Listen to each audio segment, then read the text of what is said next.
Protected classes in conflict. It's not just happening on college campuses. I know that's where most of you are hearing about that. You're seeing it in the news, etc. But it's not just happening there, and it's not just happening around the war in Gaza. I'm Nancy Schick of Third Ear Conflict Resolution, and I also had one of the first Crown Law cases in New York City. How do I know that? Because it was filed right after that law took effect. So I ended up in one of those first cases, and I thought it was a good example of how protected classes are coming in conflict in the workplace. In the Crown Law case I handled, it's not necessarily what you think. Right? Of course, if I said it's under the Crown Law, it has something to do with hair. And it does have something to do with hair of a Black female. In the case, we'll call the complainant Yvonne, she complained about her boss saying to her something to the effect of, you can't come to work with your hair a mess, what you're wearing, you look like you just rolled out of bed. Yvonne complained against we'll call her Yoselin. She was a light-skinned woman who identified as Latina, and this became a lot more about the colorism than it did about hair.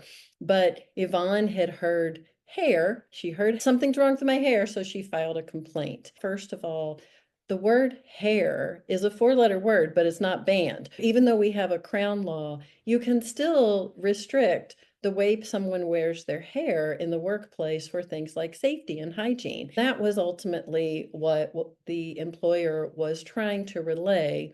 It all came down to hearing that one word, and it helped Yvonne speak up against somebody that she didn't like because she was lighter skinned. There was a lot of judgment, hidden bias, and it took us a while to unravel it. So why am I bringing this all up? It's not as much about hair and the Crown Law as it is those protected classes that are coming in conflict in workplaces at a time when a lot of people think, because of the bans at the federal government level on diversity, equity, and inclusion, that somehow the law changed. I literally had somebody say that to me yesterday. Wait, those laws are still in effect? Those anti-discrimination laws? Yes, absolutely, they are still in effect. So if you have decided that suddenly you don't have any responsibilities around that because of the DEI bans, you are very likely to end up in an office like mine where we're having to unravel a complaint.